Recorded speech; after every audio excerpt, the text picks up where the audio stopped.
हाँ जी बेटा, भेज दी,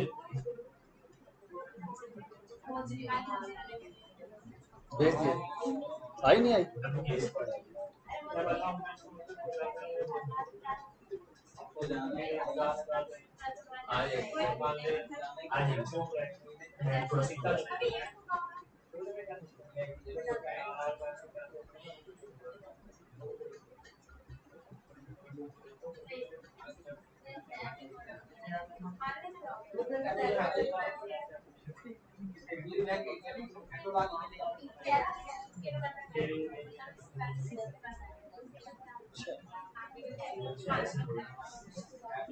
तो मेरे लिए नहीं अभी तक पहुंचा।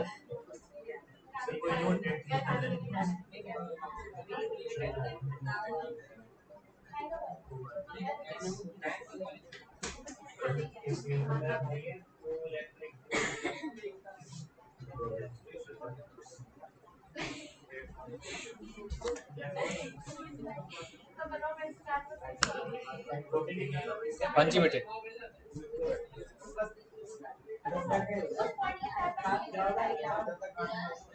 बैठ जाओ बेटा, आ जाओ, बैठ जाओ।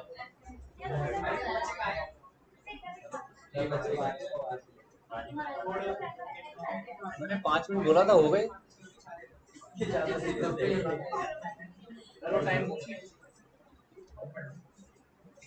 बेटे जब बात आती है रजिस्ट्रेशन के प्रोसेस की, तो बड़ा इंपॉर्टेंट हो जाता है कि रजिस्ट्रेशन होता कैसे है।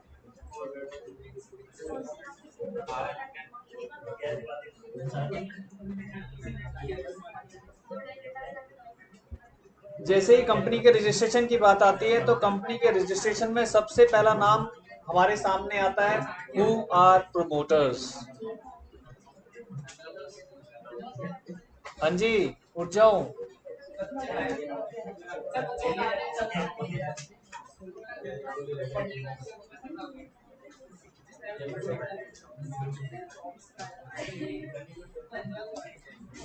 नाइट शिफ्ट में काम कर रहा है क्या? तेरा तो एक ही काम है ना, पढ़ाई। मेरा मतलब वही पूछने का है, देर रात तक पढ़ रहा है आप?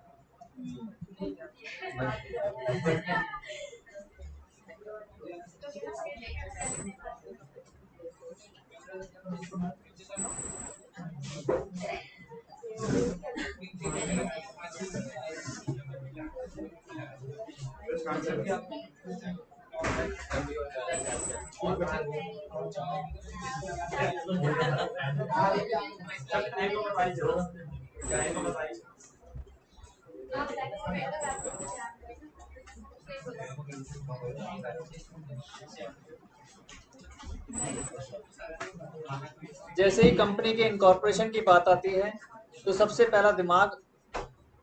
पहला वर्ड जो दिमाग में आता है, that is called promoters. Who are promoters? जैसे आप लोगों को पिकनिक पर जाना था, तो किसी एक ने तो इनिशिएटिव लिया होगा, या फैकल्टी में से, या दोनों में से किसी एक एक ने। जैसे इधर से सुमित सर ने एफर्ट्स किए, इधर से आप में से एक दो बच्चों ने एफर्ट्स किया, और एक ट्रिप ऑर्गेनाइज हो गया। तो ये जो दो तीन लोग जो भी एक्टिवली पार्टिसिपेट कर रहे थे, इनको बोलते हैं प्रोमोटर्स। इनको बोलते हैं प्रोमोटर्स।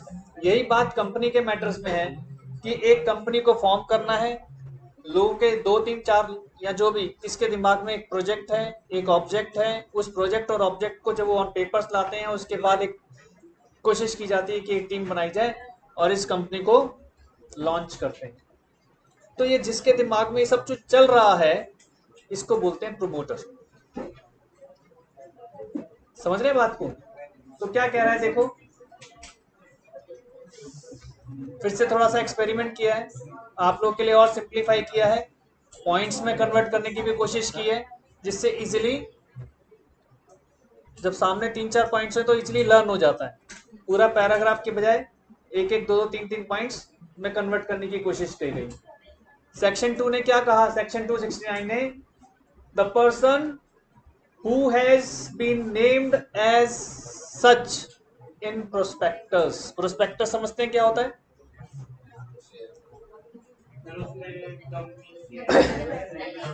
प्रोस्पेक्टस है जो कंपनी का एक डिटेल में आपको पूरी नॉलेज दी जाती है, जिस नॉलेज के बिहाफ पर बाहर के लोग इंटरैक्ट करते हैं।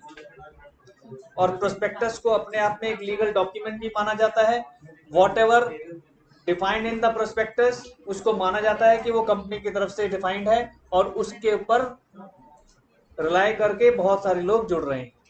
तो उसके अंदर बहुत सारी उनके उसमें भी होता है कि किस किस तरीके से इसको बनाना है, वो पढ़ेंगे तो बहुत कुछ उसके अंदर भी आएगा। अभी आपके सिलेबस का पार्ट नहीं है, इंटरमीडिएट में पढ़ेंगे आप। तो यहाँ पर क्या कह रहा है? Who has been named as such. As such मतलब एज अ प्रमोटर, उसका नाम उसके अंदर मेंशन होगा प्रोस्पेक्टस के अंदर, और is identified by the company in the annual return refer to in section 92। हर सेक्शन की अपनी अपनी एक इंपॉर्टेंस है। सेक्शन 92 में रिटर्न्स को लेकर डिस्कशंस हैं। उन जब रिटर्न्स को भरा जाता है एनुअल रिटर्न्स, तो वहां पर मेंशन किया जाता है कि ये XYZ जो भी पर्सन है या जो भी ये लोग हैं, ये प्रमोटर्स हैं हमारी कंपनी के, उसके अंदर नाम मेंशन होगा। तो यहाँ तो प्रोस्पेक्टस में मेंशन है, और फिर यहाँ पे annual return under section 92 of the companies act. मैंने किसी भी सेक्शन के साथ पूरा डिटेल नहीं लिखा है, नहीं तो आपको लिखना है पूरा।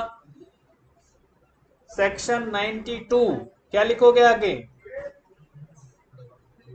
ऑफ द कंपनीज एक्ट 2013, ये पूरा लिखना है जब भी कोई सेक्शन लिखेंगे। ये मैंने बुक में आपके लिखा हुआ है हर जगह। यहाँ पर थोड़ा सा कुछ कट शॉर्ट करके कि जल्दी से लर्न हो, क्योंकि बहुत सारे बच्चे उस पर भी एफर्ट्स लगा देते हैं, लर्न कर रहे होते हैं पूरा ऐसा तक अपनी मतलब वो नहीं करना। जो चीज कॉमन है उनको अलग से स्टोर करो और उनको सिर्फ आप पर आपने अप्लाई करना है। मेन कंटेंट स्टोर करो दिमाग में, मेन कंटेंट को लर्न करो। तो मेन कंटेंट यहाँ पर क्या है? सेक्शन 92 प्रोस्पेक्टस और एनुअल रिटर्न, यहाँ पर इसके नाम का जिक्र होगा, ये मेन चीज है। बी, या तो ऊपर आ गया डिस्कशन। बी क्या हो सकता है? Who has control over the affairs of the company. Control है उसके हाथ में, कैसे? ऑफ द कंपनी डायरेक्टली और indirectly, whether as a share holder, director और अदरवाइज।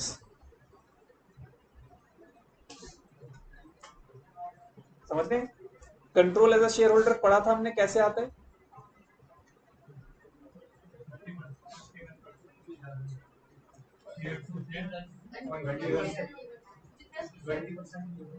जैसे एसोसिएट में तो 20% ही था, तो इसमें एज सच मेंशन नहीं है।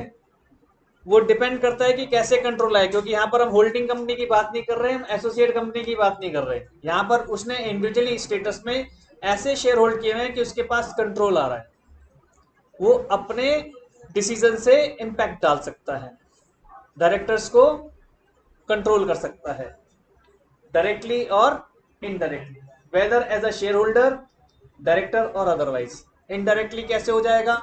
जब दो तीन लोगों ने मिलकर, जैसे मुकेश अंबानी है, मुकेश अंबानी के पास जो अपना शेयर होल्डिंग होगी, या तो इंडिविजुअली वो कर सकता हो इन्फ्लुएंस, या फिर जैसे कुछ वाइफ के पास, कुछ बच्चों के पास, कुछ और लोगों के पास, तो इनडायरेक्टली भी वो कंट्रोल कर सकता है। हाँ, तो आ गई बात समझ में? यानी पहले वाले में क्या आ रहा है? प्रोस्पेक्टस में नाम हो एज अ प्रमोटर या एनुअल रिटर्न में नाम। दूसरे वाले में क्या आ रहा है? कि वो कंट्रोल कर रहा हो कंपनी के अफेयर्स को, डायरेक्टली या इनडायरेक्टली। तीसरे में क्या आ रहा है?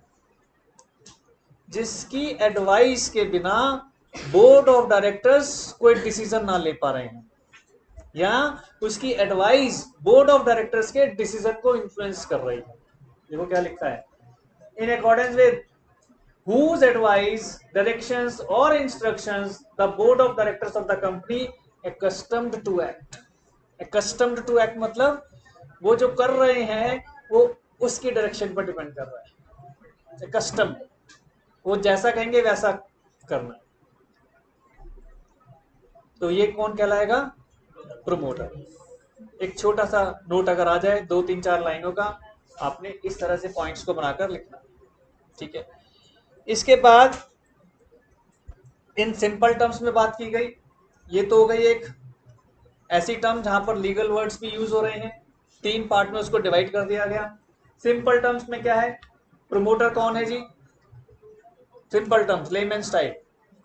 प्रमोटर कौन है जी? जो कंपनी को फॉर्म करता है। ये जब है कि जब आपके मार्क्स ज़्यादा हैं वहाँ पर, तो आपको थोड़ा सा उसे बढ़ाना है, तो आप इनलार्ज कर सकते हैं। पहले आपने डिफाइन कर दिया जो एज पर सेक्शन 2 ने बोला है, फिर आप उसको एक्सप्लेन करते हैं। दूसरा, ये पर्सन कौन है जिसके दिमाग में आइडिया आया इस कंपनी को खोलने का?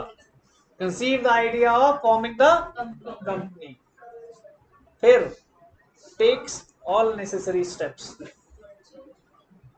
है ना। ट्रिप का आइडिया किसके दिमाग में आया? सुमित सर के। शेयर किया तो ये भाई साहब एक्टिव हो गए। इन्होंने दोनों ने मिलकर ग्रुप बनाया, सुमित सर ने और इन्होंने कहा जी ट्रिप जाएगा। सारी जो भी नेसेसरी एक्शन लेते थे इन लोगों ने मिलकर लिया, ठीक है। क्लियर है पॉइंट? इस तरीके से कुछ जनरल चीजों से आप अपने डेफिनेशंस डिफाइन कर सकते हैं। एक नोट क्या लिखा है? ये नोट यहां पर ध्यान रखना है कि जो प्रोफेशनल एक्टिविटी में अगर कोई इन्वॉल्व होता है वो प्रोमोटर्स की डेफिनेशन से बाहर है। देखो लिखा हुआ है, person acting only in professional capacity, solicitor हो सकता है, बैंकर हो सकता है, अकाउंटेंट हो सकता है, are not regarded as promoter. बताओ भाई, प्रमोटर आप बताओ क्या थे पहले 3 पॉइंट? सिंपल लैंग्वेज, कौन होता है प्रमोटर?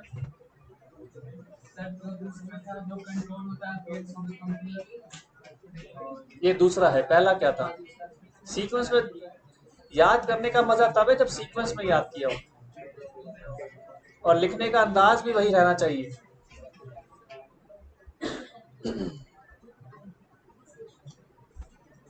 आप बताओ। जीरो क्या करता है? ये तो लेमन स्टाइल में हो गया। मैंने कहा एज पर सेक्शन 2 क्या था?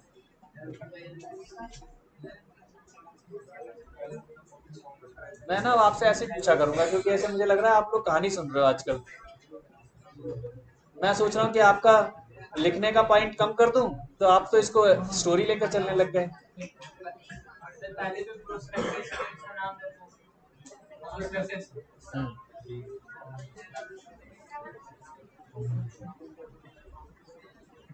सुन के बोल तो दे, वो बोल रहा है बता दे। मैं बिल्कुल मना नहीं करता, कंसल्ट कर लो। नहीं सुना वो तो पता चल रहा है, अब इससे ज्यादा क्या होगा? पता कर लो। हाँ जी, आपकी पड़ोसन, आप बताओ।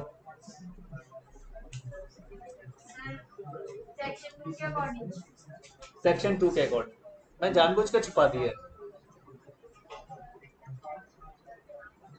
भाई। मेरी थोड़ी सी तो मेहनत की कदर कर लिया करो, थोड़ी सी 1% ही कर लिया करो। कि सिर्फ मुंह इधर कर लो, बेशक से कान बंद कर लो, लेकिन मुझे ये तो लगे कि सुन रहे हो। बाकी कान में तो मैं डाल ही दूंगा जबरदस्ती। इतना तेज से चिल्लाता हूँ। अभी देख भी रहे थे, थोड़ी देर खांसी हो रही थी, लेकिन फिर भी मैं अपनी वॉइस को अब आपसे पढ़वा पढ़वा भी नहीं रहा हूँ मैं जानबूझकर कि मैं ही बोलूँ।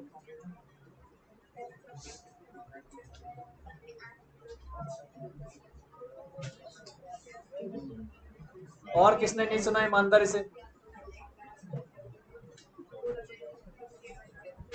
चलो आप बता दो यार, अब सुन लेना ध्यान से।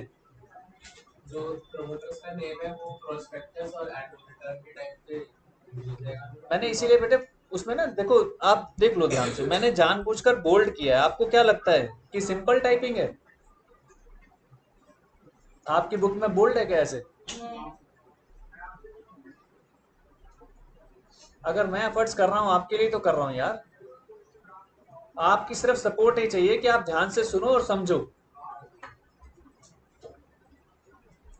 क्योंकि आप ध्यान से सुनोगे समझोगे लिख कर आओगे, गारंटेड अच्छे नंबर आ जाएंगे। लिखित में तो कोई नहीं दे सकता। है ना। लिखित में तो कोई भी प्रोफेशनल नहीं दे सकता, लेकिन मैं इतना एश्योरेंस आपको दे सकता हूँ कि आप सिर्फ सुनोगे भी ना तो भी आपको लिखने में वहां पर अच्छा लगेगा, आपको याद हो जाता है काफी पार्ट। बस घर जाके हल्का सा रिवाइज करना है। मैंने तब भी समझाया था कि बेटा टीचर्स को ये समझो कि आपको उंगली पकड़ाकर एक डायरेक्शन दे रहा है। सुमित सर भी अगर अकाउंट्स के क्वेश्चन कराते होंगे तो प्रैक्टिस तो आप ही करते होंगे। बिना प्रैक्टिस के अकाउंट्स घुसी है दिमाग में आज तक? हर बच्चा कॉमर्स का है, हर बच्चे ने 11th-12th पढ़ी है, मुझे बता दो। चलो उस पार्ट को छोड़ देते हैं जिस पार्ट में आप लोगों ने कोरोना का टाइम बिताया है। अगर कोई थोड़ा सा इधर उधर है तो उससे पूछ कर देखना कि एडमिशन के कितने क्वेश्चन किए थे भैया। किसी बच्चे से, अपने सीनियर से पूछ कर देखना। आपने नहीं किए होंगे इतना मुझे पता है, क्योंकि आपके टाइम में कोरोना का फिर भी थोड़ा बहुत असर रहा था शायद। हाँ वही तो कह रहा हूँ। लेकिन आप 2 साल पहले, कोरोना से पहले किसी भी बच्चे से पूछ कर देखना, या आप जो पढ़ रहे हैं उनसे पूछ कर देखना कि क्या हालात है, कितने एडमिशन के क्वेश्चन करते हैं। सुमित सर से पूछ लेना, सर एडमिशन के कितने क्वेश्चन कराते हो बच्चों को आप तो सुमित सर से ही पढ़े हुए हो, आपको तो सुमित सर ने तो कराए होंगे। जिन जिन बच्चों ने सुमित सर के साथ अकाउंट्स की क्लास ली होगी, मतलब आप मानो या ना मानो, मैं तो जानता ही हूँ ना, मैं तो उनके साथ पिछले 8-10 साल से पढ़ा रहा हूँ, तो मुझे पता है कि वो कितने क्वेश्चंस कराते हैं। अकेले एडमिशन के ही आप लोगों ने कम से कम 100 से ज्यादा 150 क्वेश्चन कर लिए होंगे सुमित सर के साथ। आपने काउंट नहीं, नहीं बेटे 12th की बात कर रहा हूँ। अच्छा, आप मतलब जो बच्चे 12th में अभी बेटे कोरोना काल रहा होगा ना थोड़ा बहुत, नहीं तो इतने अगर काउंट करोगे तो निकल आएंगे। 123 क्वेश्चन तो पार्टनरशिप की बुक में ही है आपके, एडमिशन के। कैसी बातें कर रहे हो? इसका मतलब आपने वो सारे वही नहीं किए होंगे फिर। उसके बाद सर वो कराते हैं, सैंपल पेपर अलग कराते हैं, उसके बाद टेस्ट अलग लेते हैं, वो भी तो काउंट। मैंने ये थोड़ी कि लाइन से बस क्वेश्चन नंबर डाल के, ओवरऑल पूरे साल में आपने इतने क्वेश्चन कर डाले होंगे और हो जाती हैं। और अगर पूरे अकाउंट्स को निकाल लो, पूरे अकाउंट्स को निकाल लो जो फुल फ्लैश तैयारी करते हैं, वो 4-4 5-5 रजिस्टर भर देते हैं वो लोग। भरते हैं कि नहीं? लॉ में कितने रजिस्टर भर दिए आपने, ईमानदारी से बता देना। लॉ में कितना रजिस्टर भर दिए? एक भी नहीं भरा होगा, एक भरने वाला है। चलो अच्छी बात है, भरने वाला है तो यही चीज सोचो ना, यही चीज सोचो। वहां पर आपके पास वैरायटीज हैं। मैं क्या समझाना चाह रहा हूँ कि एडमिशन के क्वेश्चन की वैरायटी है। आपने कर लिए एक साथ 20-20 क्वेश्चन बच्चे कर डालते हैं, यहाँ पर वैरायटी नहीं है। वो कैसे पूछेगा? Define promoter, explain promoter, how you can explain about promoter, और क्या पूछ लेगा? क्या प्रोमोटर का क्वेश्चन चेंज कर सकते हैं? अब कुछ भी पूछ ले तो क्या आंसर का कंटेंट चेंज हो जाएगा?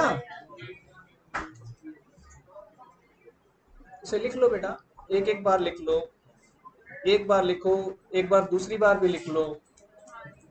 हमें अपनी कमियां अंदर पता होती हैं।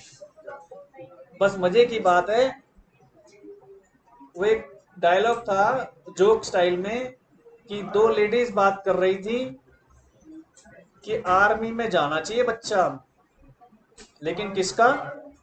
पड़ोसी का। दोनों बहस कर रही हैं, भाई आर्मी में बहुत जरूरी जाना, बहुत जरूरी है, लेकिन अपना नहीं, पड़ोसी का। अब वही बात है, पता सबको होता है कि जब तक हाथ से लिखकर प्रैक्टिस नहीं की जाएगी तब तक राइटिंग स्किल्स अच्छे नहीं होंगे।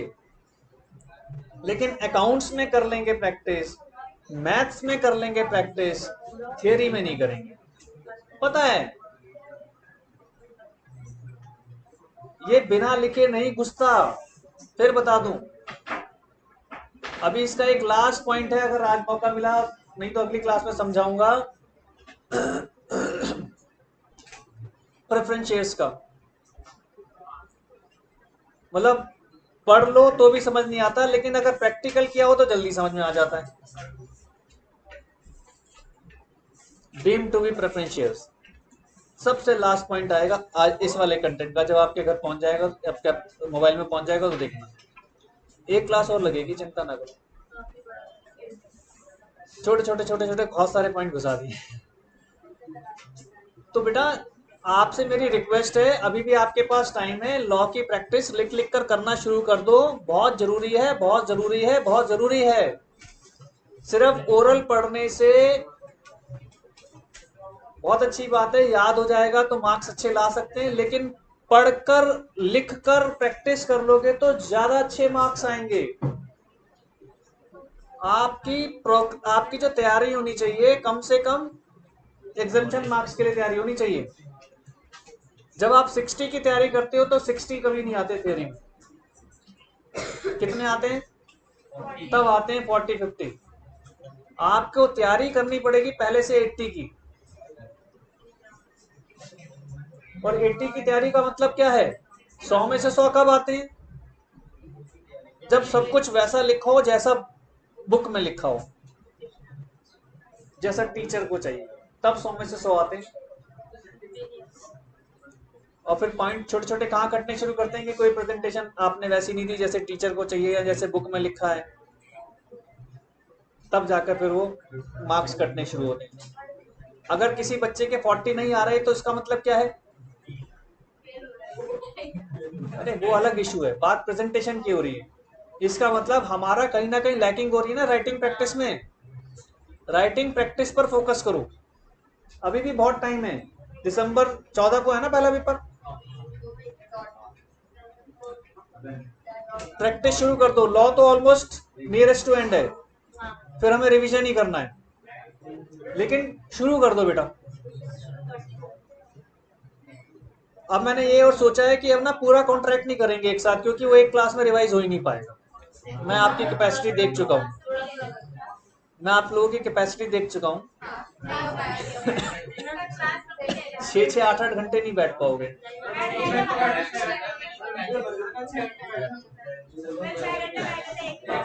वो अकाउंट्स की क्लास में बैठ गए हो, अकाउंट्स में तो बैठ जाओगे, लॉ में नहीं बैठोगे। कुछ नहीं होता बेटा, डोंट टेक टेंशन। बैठोगे तो जरूर, मैं बिल्कुल आ जाऊंगा, कोई इशू नहीं। लेकिन पढ़ना शुरू कर दो, पढ़ना शुरू कर दो, क्योंकि लॉ को रिवाइज करना शुरू कर दो। 60 मार्क्स, 60 मार्क्स में से कोशिश करो कि आपको राउंड अबाउट 50 के आसपास तो लाना ही है। इसमें से आप ये सोच कर चलो कि इसी में हमने क्लियर कर देना है, टारगेट रखो। हाँ, आप राइटिंग प्रैक्टिस जरूर करो बेटा। देखो आप लोग, बहुत सारे लोग मैं देख रहा हूँ, बुरा मत मानना, लेकिन मानो तो बहुत अच्छी भी बात है, कोई इशू नहीं है मुझे। हमारा काम तो कड़वा बोलना ही है, टीचर है, कड़वा नहीं बोलेंगे तो बात कैसे बनेगी। जब तक रिटन प्रैक्टिस नहीं करोगे, अपने आप को पहले ही मान लो कि आप 50% हो। बुरा मत मानना, और मानो तो बहुत अच्छी बात है, दिल पर लगा लेना, साफ बोल रहा हूँ। अगर राइटिंग रिटन प्रैक्टिस नहीं करोगे तो आपको अपने आप ही 50% पर आ जाओ। यानी आप समझ लो आप पहले 50 गिव अप करके बैठे हुए हो। अब जैसे जैसे आप राइटिंग स्किल्स करते जाओगे, आप उसमें एडिशन करोगे, 50 से 60, 60 से 70। अभी भी टाइम है। मैं ये किसी भी सब्जेक्ट को मैं मना नहीं करूंगा कि उसकी प्रैक्टिस कम करो या क्या करो, लेकिन मैं मेरे सब्जेक्ट की तो बात जरूर करूंगा कि इसकी प्रैक्टिस बढ़ाओ। आप लोग एफर्ट्स ऑन एन एवरेज कम कर रहे हो, दिख रहा है, ऑन एन एवरेज वैसी मेहनत नहीं कर रहे हो। मैं सुमित सर आपस में डिस्कशन करते रहते हैं, हम लगे हुए हैं। जैसे इस बार थोड़ा सा और चेंज किया मैंने, इसको क्वेश्चन फॉर्मेट बनाने की कोशिश की कि और क्या हो सकता है कि भाई प्रमोटर का पूछेगा तो who are promoters, that's all. और कुछ पूछ सकता है प्रमोटर? तो यही पूछेगा। जब लिखना है तो हमने एज पर एक्ट पूरा, मैंने उसको, आप देखेंगे आपके पैराग्राफ स्टाइल में है शायद प्रमोटर। अब मेरा पॉइंट भी आप ये भी देख लो कि मैंने ऐसे नहीं किया कि टैब सेट किया, पहला पॉइंट, दूसरा पॉइंट, तीसरा पॉइंट, ऐसे भी नहीं किया है। आपके लिए पढ़ा है, मेहनत की है, कहाँ किसको बोल्ड करना है, किस वर्ड को स्किप करना है, मैंने स्किप भी कर दिया है। कुछ वर्ड्स मैंने हटा दिए हैं, जरूरत ही नहीं है। कभी कभी वो वर्ड याद नहीं होते और एक वर्ड की वजह से पूरा पैराग्राफ याद नहीं होता। ये फैक्ट है, मैं भी स्टूडेंट रहा हूं, मुझे मालूम है। एक चीज छोटी सी अटक गई उसकी वजह से पूरा पैराग्राफ में पड़ जाता है। उसी चीज को हटा दो ना, हटा दो उसे, कुछ नहीं होता। और एक बात बताऊं, कभी कभी क्या होता है, जिस चीज को हटाया होता है ना, वो ज्यादा याद हो जाता है, वो ज्यादा याद हो जाता है। मैं इस रीडिंग राइटिंग प्रैक्टिस क्यों कह रहा हूँ बेटा। मेरी जब मैं 11th नहीं 12th में जब हम आए तो हमारे एक टीचर थे मालवीय नगर के, जगन्नाथ सर। बहुत अच्छे टीचर, तो बहुत एजेड हो गए। उनका एक ही काम था कि रिटर्न में चाहिए। होमवर्क दे दिया, रिटर्न में लेकर आओ। होमवर्क दे दिया, रिटर्न में लेकर आओ। अब जो आपने कॉपी में लिखा है वो कॉपी पकड़ लेंगे, कहते हैं सुनाओ। मतलब लेकर भी रिटर्न में आना है और फिर याद भी करके आना है। और वो उस वक्त तो वॉयलेंट टीचर हुआ करते थे पुराने टाइम में, तो हाथ में एक लठ लेके चलते थे हमेशा, खड़े हो जाओ भाई, आधा तो वैसे ही भूल जाए। लेकिन आप क्या कर सकते हो, you don't have any choice. बच्चे ऐसे खड़े रहते थे, सुनाते रहते थे, थर्ड थर्ड थर्ड पढ़ता रहता। तो हमें उन्होंने इतना राइटिंग स्किल करा दी है कि वो जैसे हमने क्वेश्चन करके लाए और किसी बच्चे ने नहीं सुनाई, मान लीजिए 10 क्वेश्चन है, पनिशमेंट देखो, एक तो वो पनिशमेंट मिल गई, दूसरी पनिशमेंट क्या करते थे वो, 10 क्वेश्चन नहीं हुए याद, आधा रजिस्टर ये फाड़ा आधे और अपने बैग में रख ली, बाकी के बैग कल फिर करके ला और याद भी करके आ। This was his style. लग गए, अब क्या करें भाई, फिर दोबारा से आधा पेज उनके पास है तो कोई फायदा ही नहीं ना, अब तो कुछ भी नहीं बचा। पहले तो मोबाइल में नहीं होते थे कि फोटो खींच लो, है ना, फोटो स्टेट एक्सपेंसिव मैटर हुआ करता था। तो सबने बच्चों ने एक प्लानिंग की कि भाई याद करके आना है अच्छे से। तो फिर उन्होंने ऐसे हमें याद करने की प्रैक्टिस कराई बेटा। और फिर ये हालात थे, मुझे बड़ा, मेरे को इस चीज को लेकर प्राउड है। मेरे एग्जाम के बोर्ड में बीच में होली थी और 7 दिन की छुट्टी थी इको के पेपर में। 87 की बात कर रहा हूँ, है ना। आपके पेरेंट्स के आसपास की बात होगी, उस वक्त वो भी आसपास ही, या तो पहले या बाद में। 7 छुट्टियां, तीसरे दिन होली, उसके बाद 3 दिन छुट्टियां थी। तो एक होली का अलग क्रेज होता है, चाहे ना खेलो लेकिन वो दिमाग में फेस्टिवल। 3 दिन तो ऐसे निकल गए, होली भी खेली, आराम भी कर लिया। इवनिंग में पापा ने बोला कि बेटा पढ़ भी लिया जाए। जैसे फादर का एक अलग जो रहता ना प्रेशर, नहीं ठीक है जी। हम ऊपर गए, हम अपने रूम में, और उन्होंने 2 कॉपी बनवाई थी, मोटी मोटी 350-300 पेज वाली। 2 बुक्स हुआ करती थी, एक अलग एक अलग, और वो उन्होंने हमें दी हुई। रिवाइज करना शुरू किया, रिवाइज करना शुरू किया, क्योंकि उन्होंने वो जो आदत डलवाई थी वो फाड़ने और वो वाली, उस चक्कर में क्या था, मैं करीबन आया जैसे रात को डिनर करने के लिए 9:30-10 बजे नीचे। पापा ने कहा कितना हो गया रिवाइज, मैं कहा जी हो गया, सारा रिवाइज हो गया। ही कुडंट बिलीव, ऐसे कैसे हो सकता है, 2 कॉपीज कैसे 4 घंटे में रिवाइज हो सकती हैं। ये भी तो 6 बजे तो ऊपर ही है, अब 10 बजे आ गया नीचे, खाना भी खाना है और कह रहा है कि रिवाइज हो गया। हमारे सर की एक आदत थी, वो पेज नंबर डलवाते थे कॉपी पर ना, पेज नंबर 2, 3, 4, 5। फादर ने स्टार्ट किया, जैसे एक आदत होती है कि बीच में से पहले पेज खोला, हाँ क्वेश्चन सुनाओ, सुनाना शुरू। मेरे को अब तक वो चीज मूवमेंट में भूलता नहीं हूँ कि उन्होंने हमारे को क्या करा दिया था और ऐसा कैसे हो गया, ये मुझे भी बिलीव नहीं होता। मैंने कहा पापा को कि आप छोड़ो, आप क्वेश्चन मत सुनो, आप कोई भी कॉपी का पेज खोलो और सिर्फ पेज नंबर बता दो।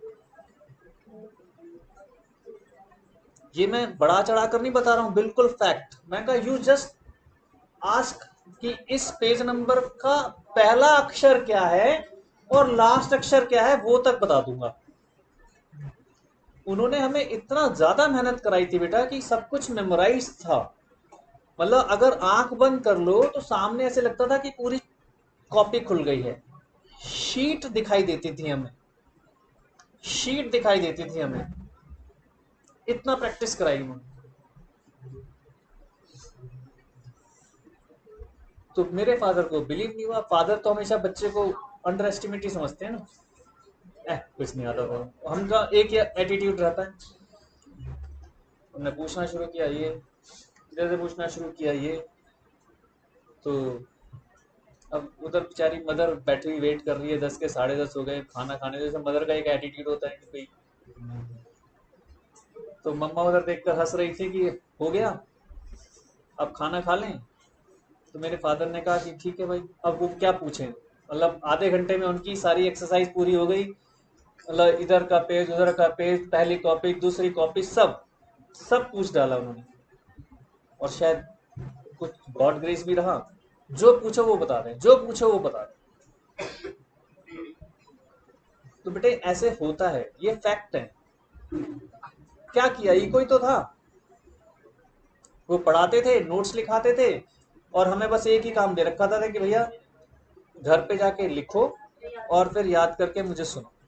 और वो डंडे का जोर, उस वक्त राम प्रसाद का ऐसा जोर हुआ करता था कि सब याद रहता था।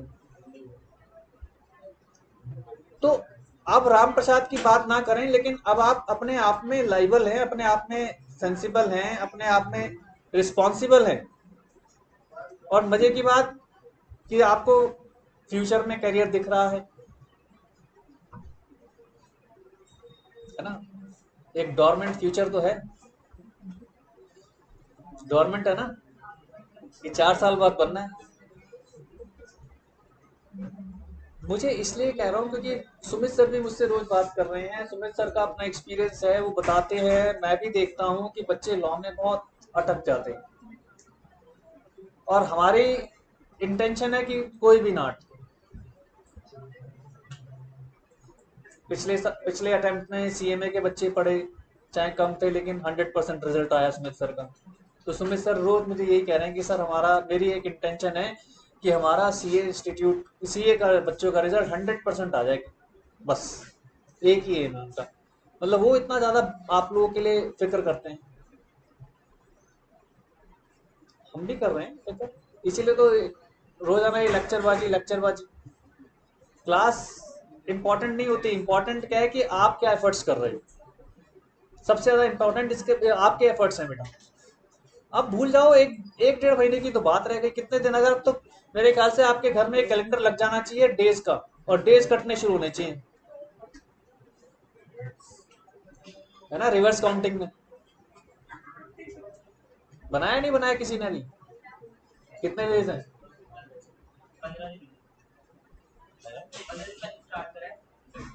कट करना शुरू कर दिए। अब बचे कितने आज?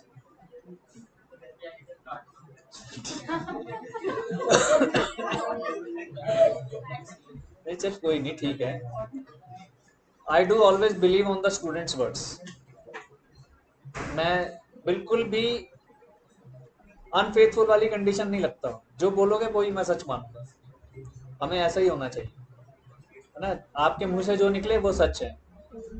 और मैं तो कहता हूँ कि वो हमें बोलना ही, पढ़ाई के मामले में तो एकदम सच चाहिए, है ना। सरस्वती जी से तो क्यों पंगा लें, है ना, कहीं गलती से तथास्तु बोल दें, है ना, गलत है ना, तो इससे पहले ही सच बोलो। तो बेटा एक आप लोग प्रैक्टिस कर लो घर पे जाके। अगर आप लोगों ने, जिसने भी की हो, जिसका अपना जो भी स्टाइल रहा हो, क्योंकि पिछले 12 साल से तो एग्जाम आप भी देते ही आ रही हो, है ना। और 12 में से अगर मैं लास्ट के 4 साल मान लूँ, 9th 10th 11th 12th, तो वो साल होते हैं जिसमें डर भी आना शुरू हो जाता है, चिंता भी आनी शुरू हो जाती है। 8th स्टैंडर्ड तक तो फिर भी बच्चे चला जाते हैं मैटर। तो वो 4 साल में आपने जिस तरीके से प्रैक्टिस की हो, मेक इट एनालाइज। एक इन्वेस्ट कर दो घर पे जाकर, आधा 1 घंटा 2 घंटा, कि 9th में क्या किया था, क्या कमी रह गई, 10th में क्या किया, क्या कमी रह गई, मार्क्स कितने आए, उससे एनालाइज कर लो अपने आप को। वो अपनी कमियां खुद पॉइंट आउट कर लो। मार्कशीट सबके हाथ में होंगी, है ना। उसमें प्रैक्टिकल सब्जेक्ट भी रहा होगा, थियरी सब्जेक्ट भी रहा होगा। Analyse your self. जैसे हमारी बॉडी, जानते हो ना कि हमारी बॉडी में अगर कोई बीमारी होती है तो हमारी बॉडी के अंदर इतने एफर्ट्स होते हैं, बॉडी के अंदर इतने क्या बोलते हैं उनको, हाँ, वो इतने अपने आप में होते हैं कि वो उस बीमारी को ठीक करने की कोशिश में लग जाते हैं। समझ रहे हैं बात को? तो आप भी अपने आप एनालाइज करो अपनी कमी को दूर करने के लिए। आज थोड़ा सा टाइम ले लिया आपका मैंने इसमें समझाने में, क्योंकि ऐसे ना किया करो भाई, कान खुले रखा करो, सुनते रहा करो। मैं भी तो हर्ट होता हूँ जब मैं मेहनत करता हूँ और तुम लोग अगर उसका रिप्लाई ढंग से वैसे ना दो तो बड़ी दिक्कत होती है। अब मैं कल से सुना करूंगा, कल से जो पढ़ा रहा हूँ तुरंत सुनूंगा मैं।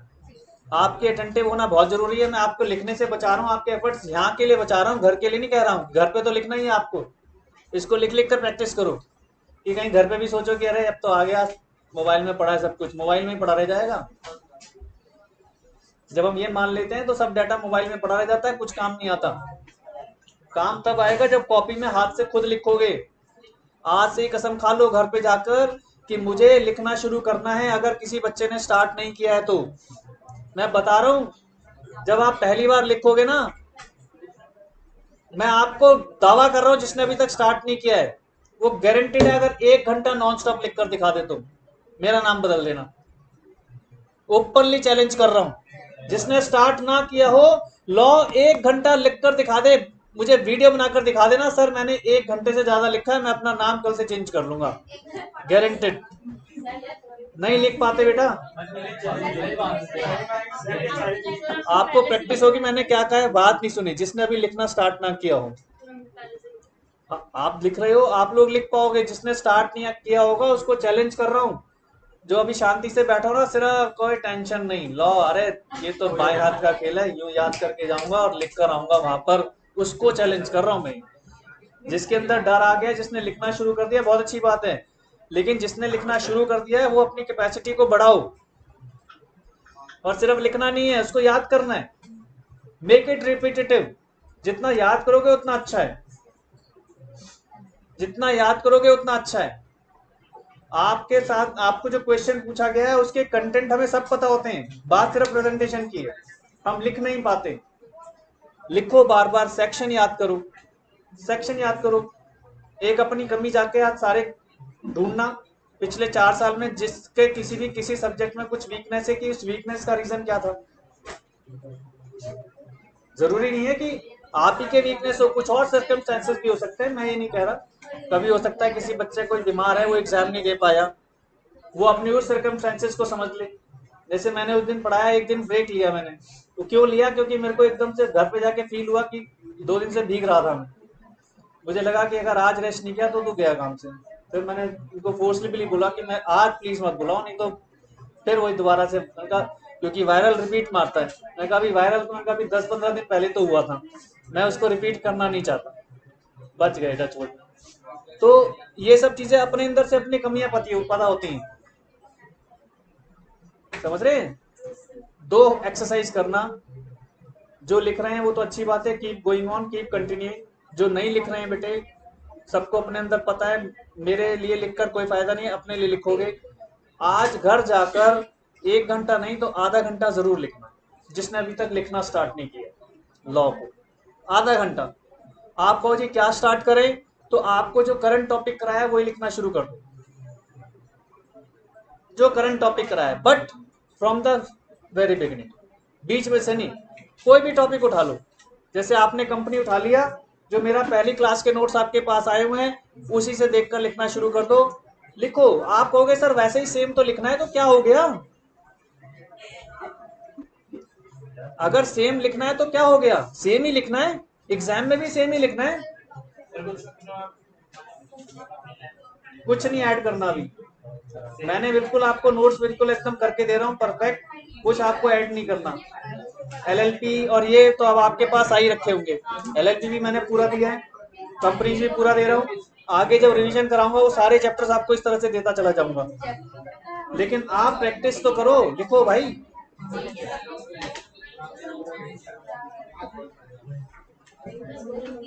अकेले आप होमवर्क नहीं कर रहे हो घर पे, मैं भी कर रहा हूँ, मेरे लिए भी और आपके लिए भी, मेरे लिए भी और आपके लिए भी। तो चलो ये नेक्स्ट क्लास में स्टार्ट करेंगे, लेकिन मेरी रिक्वेस्ट है आप सबसे, सुन रहे हो सारे लोग? अभी टेस्ट है, क्लास है, कुछ है? टेस्ट है तो मतलब मैं वहाँ शिफ्ट हो जाऊँ, मैं इसलिए पूछ रहा हूँ। नहीं, मैं शिफ्ट हो जाता हूँ।